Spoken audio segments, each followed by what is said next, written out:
Hey, this is AJ Locascio. I'm GIZMO in GREMLINS Secrets of the Mogwai, and I'm hanging out with the On the Scene team. On the Scene team, Adventure Crew.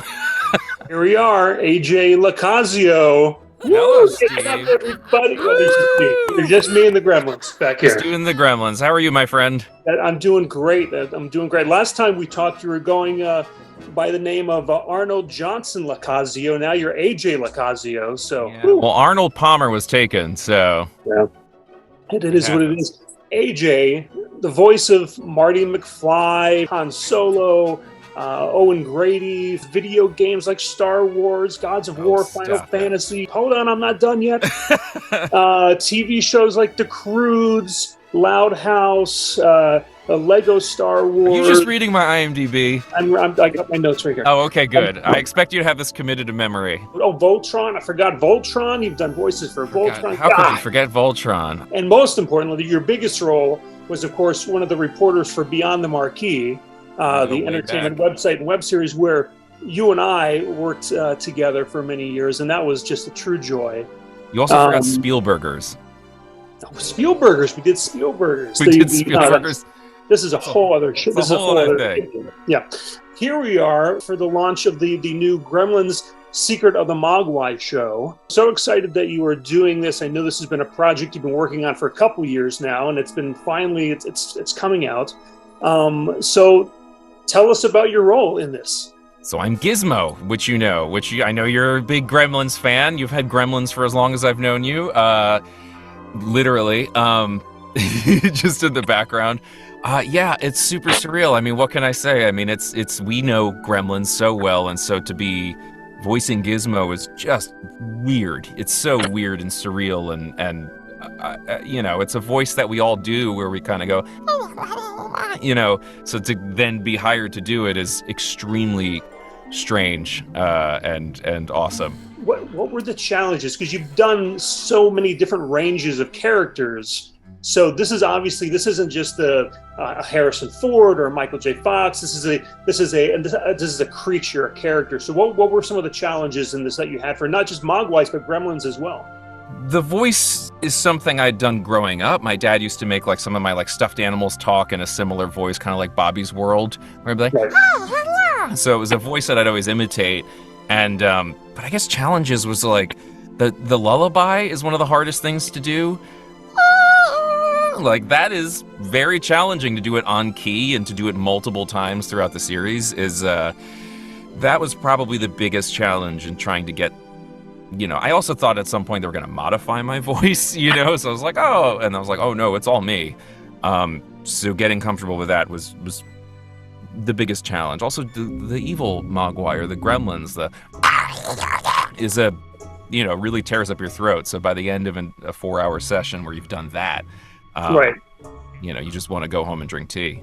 So I was going to ask, is there a favorite between the Mogwai or the evil Mogwai, the Gremlins, to do? It sounds like the GIZMO might be the easier. GIZMO's easier for sure. I don't know though, because I do love doing the like and like that sort of stuff is really fun, like the little evil, because they're always in the background scheming, you know, and I love that is them just be like, you know, and running around is really fun. So I don't know, it's tough, but they chew up my voice. So fans of the classic movies that we grew up on, what can they expect from this new series coming to Max?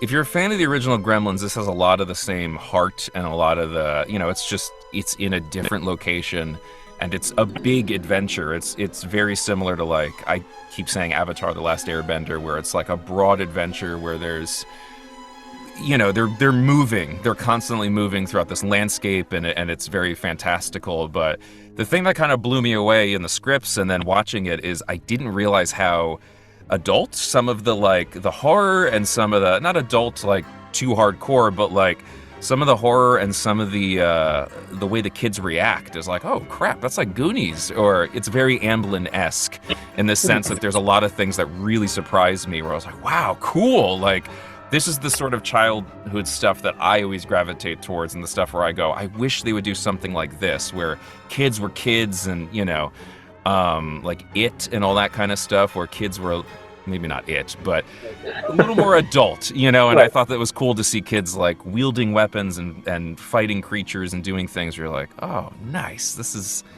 is what I grew up on. And so it's great. I can't think of anything that's quite like it right now. So with that level of horror and action adventure, do you need like a voice stunt double for some of those scenes or what? I do all my own stunts, Steve. You know this. You've seen me in here roll around on stage with a guitar. I have. Yeah. So working with Zach Galligan on this project, because he's connected, obviously he's Billy in the originals. What was that like? And did you have a chance to work with him, or because you were in separate areas, have you met? We hung out at Comic-Con. We spent a lot of time together at Comic-Con. That was the first time we met, and it was really, really, really weird. Because it's like, oh my God, that's Billy. So for me, that whole thing was strange, and I was sort of just waiting for his approval, where he, at some point in an interview, after several hours of doing interviews, he said something nice. But I thought AJ did a great job. I thought it was actually fairly indistinguishable from the other. I mean, it was very similar. I haven't heard your assessment yet. So I've been nervous this whole day. You're like, he's not saying anything. Why isn't he saying anything? But he's super sweet and super excited to be part of this, and yeah, he's in it. It's his DNA. DNA? Maybe a weird way to say it. He's in it. Yeah. He's great. Is there any Easter eggs that fans can look forward to that, or they should listen to, perhaps, that will connect this series to the movies that we grew up on? Yeah, for sure. I mean, it's funny. Some of the Easter eggs, there's one that hit me the other day involving someone's backstory where I went, oh, that's like the thing from the original movie. There's someone else who, if you know what I'm talking about, who tells their backstory that's kind of tragic, and you're like, okay, whoa, there's something similar to that in this. And it just occurred to me while I was doing one of these sessions that was like, oh, that's cool. There's a lot of awesome Easter eggs, but you have to really be a fan to be like, oh, cool, that's the thing from this. Like, they're not mugging to the camera, which I really like. Nice. Well, AJ, thank you so much for your time. Thank you so much, buddy. Can't wait to listen for you in the upcoming Gremlins Secret of the Mogwai animated series coming to Max May 23rd. Thank you so much, and good luck. And as GIZMO would say, right? Perfect. You got the job. I'm out of work. Thank you so much, buddy. It was awesome to see you.